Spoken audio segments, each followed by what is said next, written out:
Here in Rustlers Valley, in the foothills of the Maluti Mountains, a journey is being made into our archaic past. An eclectic group of people have gathered to remember and reflect on the spiritual teachings of the earliest human societies. They're also here to compare notes from the incredible journeys they have made with sacred plants and to consider an extraordinary theory. Hallucinogenic plants may have been the catalysts for everything about us that distinguishes us from higher primates, for all the mental functions that we associate with humans. Our society, more than others, will find this theory difficult to accept because we have made pharmacologically obtained ecstasy a taboo. Like sexuality, altered states of consciousness are taboo because they are consciously or unconsciously sensed to be entwined with the mysteries of our origin, with where we came from and how we got to be the way we are. Such experiences dissolve boundaries and threaten the order of the reigning patriarchy and the domination of society by the unreflecting expression of ego. Since the beginning of human culture, hallucinogenic plants have been used as tools to expand consciousness and explore a wide variety of mental, physical and spiritual states, alternate realities and alternate ways of perceiving the world. The traditional healers, or shamans, of early gatherer-hunter societies used them to access visions and heal. In his book, The Wondrous Mushroom, Gordon Wasson says, in his trance, the shaman goes on a far journey, the place of the departed ancestors, or the netherworld, or there where the gods dwell. And this wonderland is, I submit, precisely where hallucinogens take us. They are a gateway to ecstasy. Shamans see these plants as living intelligences, allies and guides. But shamanism is primarily a technology for the production of ecstasy. And ecstasy is this extremely intense human experience that combines elements of terror, orgasm, wonder and fear, transformative efflorescence and awe. It's a very unusual state. It's possible to go from the birth canal to the grave and never touch ecstasy. Sex delivers but not the terror, not the awe, not the self-displacing wonder that comes from the psychedelic experience or defeating some enormous enemy in physical battle or surviving a landslide or something like that. Usually we achieve ecstasy in extraordinarily extreme conditions. The exception is plants, which can lead you there gently over an hour and a half and bring you back gently 5 hours later.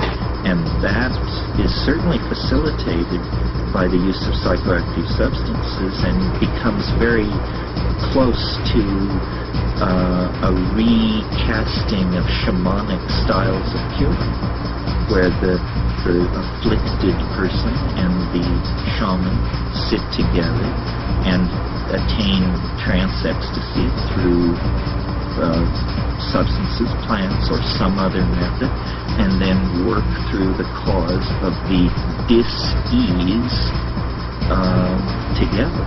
Some people, like the researcher, author, and radical historian Terence McKenna, believe that these plants may even have been responsible for the birth of human culture itself.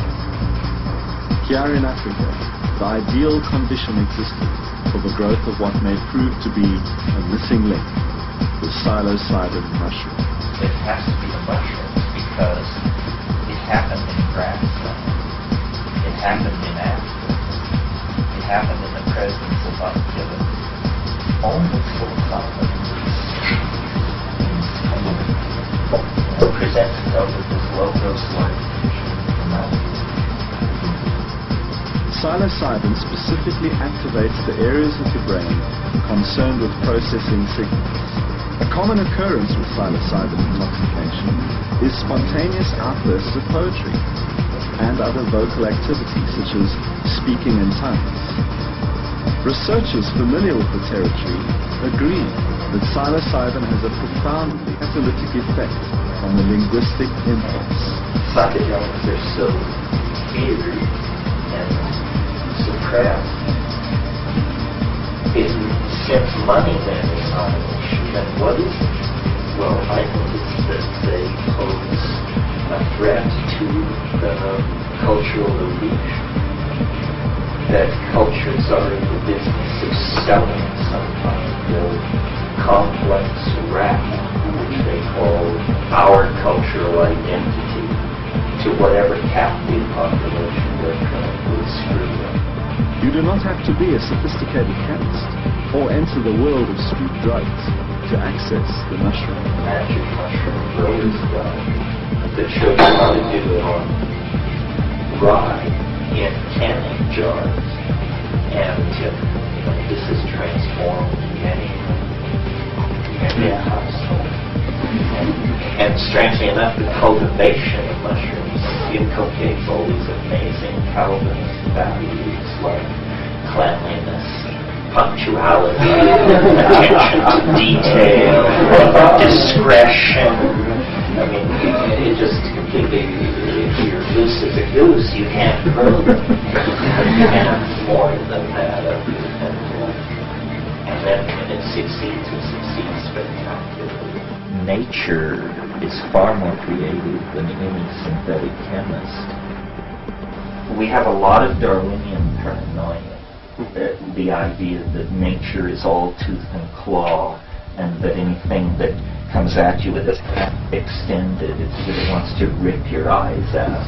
Through an increasing knowledge of the chemistry of plants and its relationship to the brain, the cyber tribes of the 90s will have access to even more potent combinations and more concentrated forms of the psychoactive ingredients of these plants.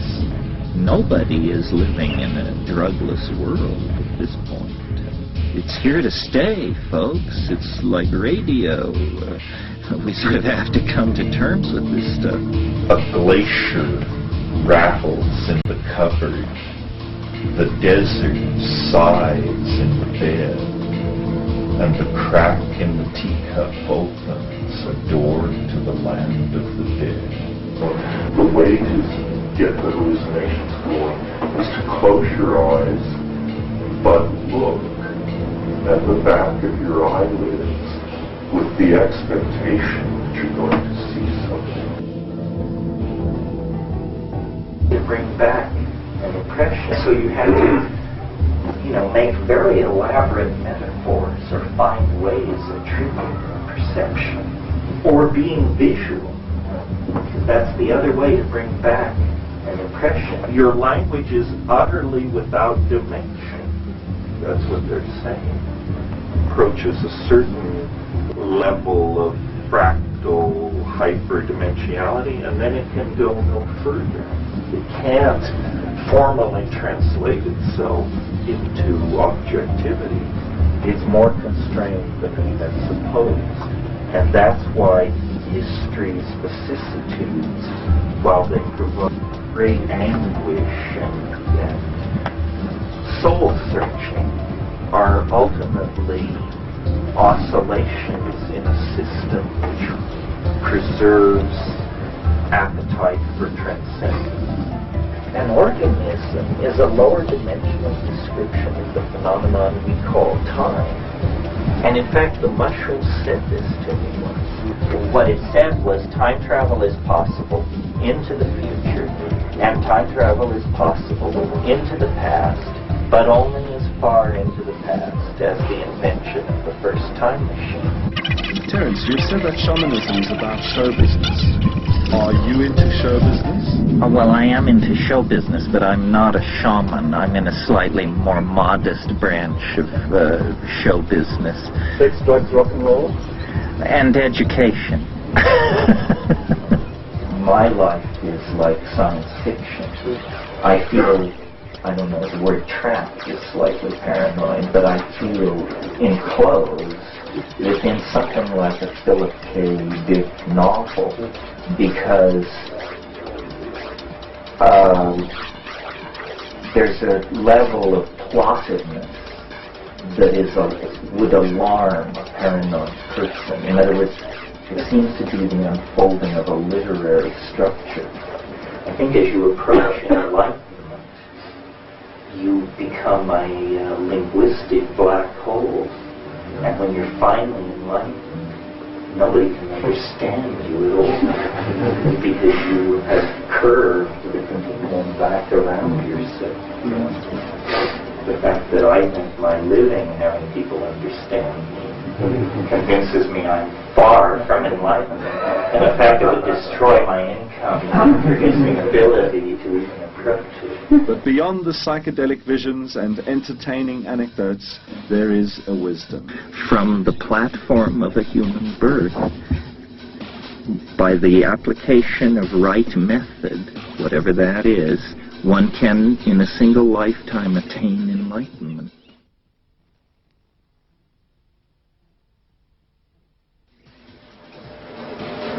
My belief is in communication. The psychedelic thing is a subset. If we can communicate with each other, we can feel each other. And it's the absence of feeling in modernity that has permitted its inhumanity. You know, if we could each feel our role in the destruction of the earth, the destruction of the earth would be canceled automatically. But between ourselves and our feelings, there are levels and levels of rationalization, ideological justification, historical justification, and sheer appeal to our lesser appetites. You know, we want a Mercedes, we want a house in the country. We agree not everybody can have these things, but we somehow feel worthy. So this boundary dissolution, in my mind, this is a really key process that we should entertain throughout the time together, that we are trying to dissolve boundaries, politically, socially, sexually, economically, intellectually. We are trying to dissolve the boundaries we hate and the boundaries that we cling to. This is the great work of the age now, the dissolving of boundaries, and nothing is so effective for doing that on a personal and immediate level than psychedelic. An assumption into the light. So the thing is not, to take every drug that exists, but to, by a process of sort of being wooed and seduced and seducing yourself, finding out what works for you. I'm into a kind of almost chip on your shoulder self-reliance. I think people should figure things out for themselves. I think nobody is smarter than you, and even if they are, what good is it doing? So gurus and at a distance explanations and so forth. A phrase you'll hear me use over and over again is the felt presence of immediate experience. It's actually all you've got. I spent a lot of time, probably 100 times, leaving cannabis aside. I probably spent 100 times more time unstoned, considering what the last time being stoned meant than stoned.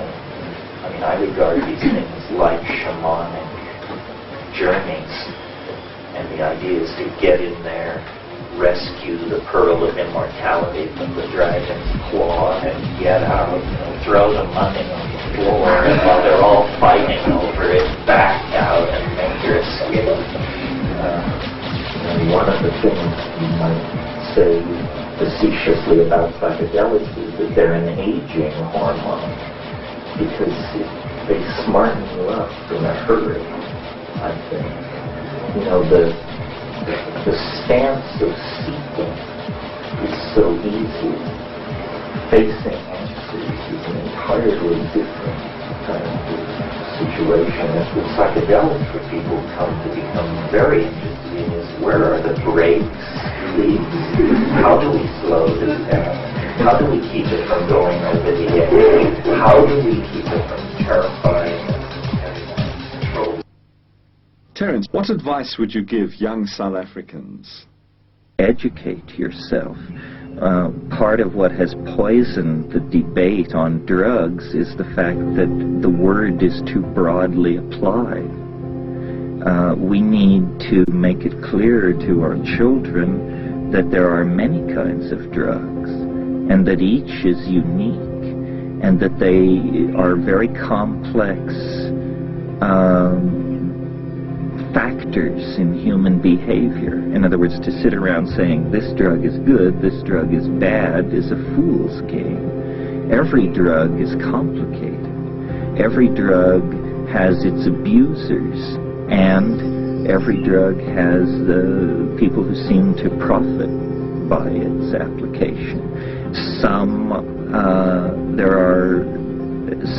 appear easily adapted for reasonable purposes by most people. Some seem rather like wild horses, and few can ride. But we need to teach our children that this is one of the most complex issues they will meet in life.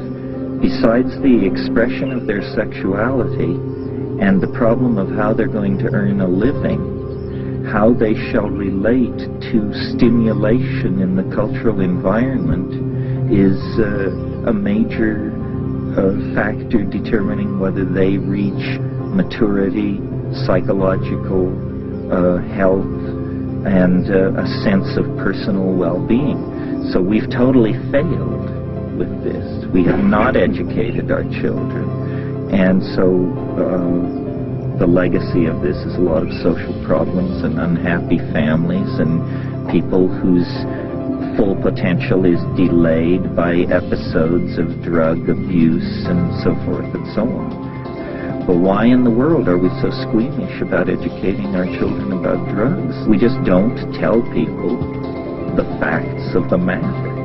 Is it because we are so enslaved to commercial interests, or so uncaring of our children's faith? I mean, it's a curious problem. We need to just talk straight to our children. For example, if you raise a child in such a fashion as to not hide from them the facts of life, then conversation around the dinner table may revolve around the fact that so-and-so has had to go to rehab for their severe alcoholism, and so-and-so disgraced themselves at a dinner party the other night because they abused alcohol, and the child begins to get a picture that, aha, the world of adults is fraught with these complex factors, and not all negative. If a child hears the psychedelic experience spoken of positively, they will naturally have an interest in it.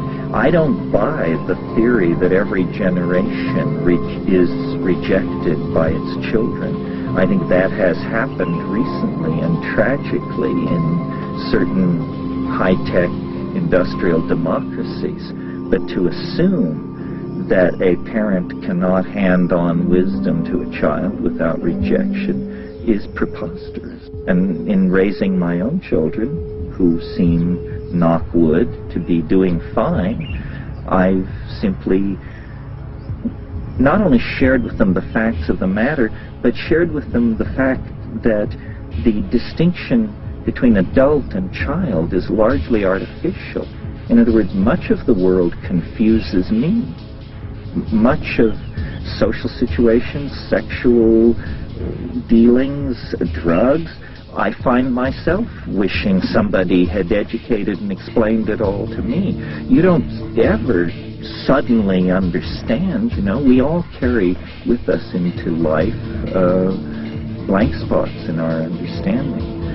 So I consider myself at age 50 to be in a state of prolonged adolescence and ever learning and assimilating and passing on to young people, which is, I don't say child, I don't say adolescent, I say young people, whatever I know, and learning from them similarly.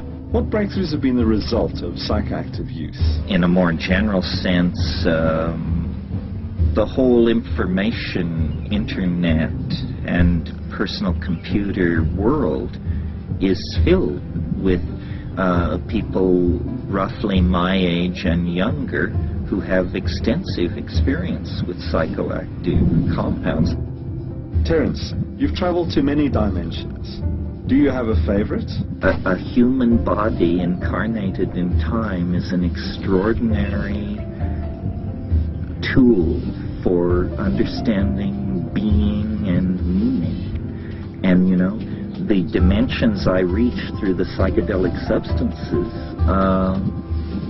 it's my human body and my brain metabolism that opens those doorways to me. Martin Heidegger said, an organism is neither a thing nor a process, but an opportunity opening on to the infinite.